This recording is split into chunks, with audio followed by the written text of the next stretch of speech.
പരാജയത്തിൻ്റെ പടുകുഴിയിൽ വീണ് കിടക്കുന്ന സർക്കാർ ഇന്ന് ജനങ്ങളുടെ കണ്ണിൽ പൊടിയിടുവാൻ വികസനത്തിൻ്റെ പ്രോഗ്രസ് റിപ്പോർട്ട് പുറത്തിറക്കും. സർക്കാരിൻ്റെ 4ാം വാർഷിക ഭാഗമായി ഒരു മാസത്തോളം നീണ്ടുനിന്ന ആഘോഷ പരിപാടികളുടെ സമാപനം കുറിച്ചുകൊണ്ടാണ് തിരുവനന്തപുരത്ത് പൊതുസമ്മേളനവും പ്രോഗ്രസ് റിപ്പോർട്ട് പുറത്തിറക്കലും സംഘടിപ്പിച്ചിരിക്കുന്നത്. പുത്തിരിക്കണ്ടം മൈതാനത്ത് വൈകുന്നേരം 5 മണിക്കാണ് ചടങ്ങ് നടക്കുന്നത്. സർക്കാർ ഏറെ കൊട്ടിഘോഷിച്ച ദേശീയപാത നിർമ്മാണത്തിൽ വിള്ളൽ വീണതോടെ പ്രതിരോധത്തിലായ പിണറായി സർക്കാർ നിർമ്മാണ അപാകത കേന്ദ്രത്തിൻ്റെ തലയിൽ ചാരി തടിയൂരാനാണ് ഇന്ന് ആഘോഷത്തിനെത്തുന്നത്.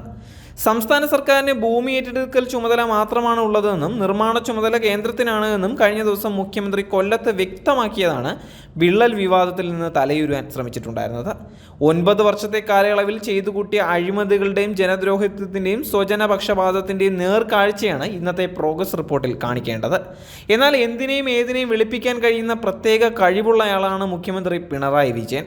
അതിനാൽ ഇനി എന്തൊക്കെ വിമർശനങ്ങൾ വന്നാലും പിണറായി സർക്കാരിനെ അത് ബാധിക്കില്ല എന്നുള്ളത് ഉറപ്പാണ്. ദേശീയപാതയ്ക്ക് 2 പിതാക്കന്മാർ ഉണ്ടായിരുന്നുവെന്ന് പരിഹസിച്ചിരിക്കുകയാണ് കോൺഗ്രസ് നേതാവ് കെ മുരളീധരൻ. പൊളിഞ്ഞപ്പോൾ ഉത്തരവാദിയില്ലാതെ ദേശീയപാത അനാഥമായി എന്നും ദേശീയപാതയിലൂടെ സഞ്ചരിക്കാൻ ഇപ്പോൾ ഭയമാണ് എന്നും മുരളീധരൻ പറയുകയാണ്.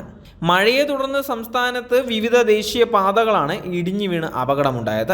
ഇതേ തുടർന്നാണ് മുരളീധരൻ സർക്കാരിനെ പരിഹസിച്ച് പ്രതികരിച്ചിരിക്കുന്നത്. കഴിഞ്ഞ ദിവസമാണ് മലപ്പുറം കൂരിയാട് ദേശീയപാത ഇടിഞ്ഞു വീണത്. പുതിയ 6 വരി പാതയുടെ ഭാഗമാണ് ഇടിഞ്ഞ് സർവീസ് റോഡിലേക്ക് പതിച്ചത്.